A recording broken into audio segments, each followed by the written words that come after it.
Hello दोस्तों, स्वागत है आप सभी का आपके अपने यूट्यूब चैनल विद्यापथ में। मैं आपका टीचर अभिनंदन केवड़िया आप सभी का हार्दिक स्वागत करता हूँ। उम्मीद करता हूँ सभी जने स्वस्थ होंगे और आपका पढ़ाई चल रहा होगा। तो अगर आपने चैनल सब्सक्राइब नहीं किया तो सब्सक्राइब करें, लाइक करें, शेयर करें। आज हम डिस्कस करने जा रहे हैं बहुत ही इंपॉर्टेंट टॉपिक यूपीएससी का, हाई कोर्ट। हाई कोर्ट हर एक स्टेट का अलग अलग होता है। Top positional of the judicial administration in the state. जितने भी राज्य है सबका अलग अलग है। एक्सेप्शन भी होते हैं इसमें, कुछ कुछ स्टेट्स का कॉमन हाई कोर्ट होता है। जैसे चंडीगढ़ हाई कोर्ट जो है पंजाब और हरियाणा का कॉमन है, उस केस में एक्सेप्शन है। बाकी हर एक स्टेट का अलग अलग हाई कोर्ट होता है। अभी आप देखेंगे, पहले हमने देखा सुप्रीम कोर्ट जो देश का सर्वोच्च न्यायालय है, वो उस उससे ऊपर कुछ भी नहीं है। वो पूरे देश में एक ही है। हो सकता है कभी भविष्य में उसकी ब्रांचेस अलग अलग बन जाए, पर हाई कोर्ट जो है वो हर एक राज्य में अलग है। और उसकी महत्वपूर्ण उसका एक महत्वपूर्ण स्थान है भारत के संविधान में।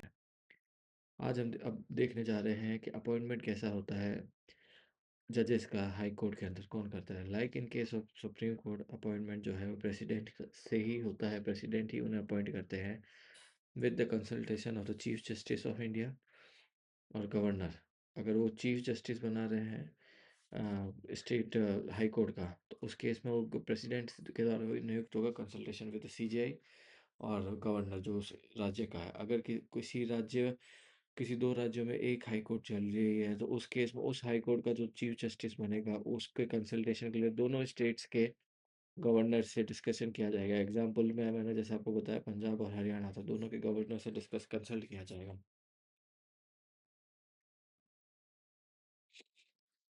अगर जो रेगुलर जज है, अगर कोई है जो चीफ जस्टिस नहीं है, तो उस केस में जो अपॉइंटमेंट होता है वो प्रेसिडेंट के द्वारा होता है with the consultation of chief justice of India, governor, as well as जो भी उस राज्य का कंसर्न चीफ जस्टिस है उस स्टेट हाई कोर्ट का, उसको भी कंसल्ट किया जाएगा। तो हाई कोर्ट के पास पावर क्या क्या होती है। ओरिजिनल जुरिस्डिक्शन दे सकता है हाई कोर्ट, रिट जुरिस्डिक्शन दे सकता है, अपेलेट जुरिस्डिक्शन दे सकता है, जुडिशियल रिव्यू भी कर सकता है, सुपरिटेंडेंस भी है और कोर्ट ऑफ रिकॉर्ड भी है। ओरिजिनल जुरिस्डिक्शन का मतलब ऐसा डिसीजन भी ले सकता है हाई कोर्ट जो पहले ना लिया गया हो, एक नया नया नया कानून बन सकता है। मतलब नई इंटरप्रिटेशन आ सकती है हाई कोर्ट के द्वारा। हाई कोर्ट में भी ऐसी शक्तियाँ है कि वो नए प्रकार के डिसीजन ले सकता है। सबऑर्डिनेट कोर्ट, हाई कोर्ट के नीचे जो आता है वो सबऑर्डिनेट कोर्ट है, जिसको डिस्ट्रिक्ट कोर्ट कहते हैं। डिस्ट्रिक्ट कोर्ट में criminal as well as civil cases चलता है। जब सिविल केस चलता है तो उस कोर्ट के जज को डिस्ट्रिक्ट जज कहते हैं। जब क्रिमिनल केस चलते हैं तो उस केस में जज को जो है वो सेशन जज कहते हैं। आप समझ गए होंगे। सेशन जज जो है वो सब प्रकार की सज़ा दे सकता है एक अपराधी को, चाहे वो लाइफ इम्प्रिजनमेंट हो, उम्र कैद हो, या फिर कोई कैपिटल पनिशमेंट हो, जुर्माने की सज़ा हो। उसके पास अधिकार है डिस्ट्रिक्ट जज के पास, कि वो सब प्रकार के पनिशमेंट दे सकता है।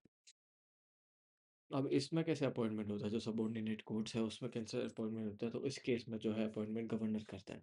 एक चीज़ मैं आपको बताना भूल गया कि हाई कोर्ट के जो जज है, उसकी रिटायरमेंट की जो एज है, अनलाइक द सुप्रीम कोर्ट जज, उसकी 62 है। सुप्रीम कोर्ट जज की जो रिटायरमेंट एज है वो 65 है। हाई कोर्ट के जज की एज रिटायरमेंट एज 62 है। तो जो जजेस है सबऑर्डिनेट कोर्ट के, उनका जो अपॉइंटमेंट है गवर्नर द्वारा होता है। और वो किसी कोई भी पब्लिक एम्प्लॉयमेंट में नहीं होना चाहिए, और एटलीस्ट 7 साल का उसके पास एडवोकेसी करने का एक्सपीरियंस होना चाहिए। धन्यवाद दोस्तों, अगर आपको ये वीडियो उपयोगी लगा हो तो लाइक शेयर सब्सक्राइब करें। मिलते हैं नेक्स्ट वीडियो में। Good night.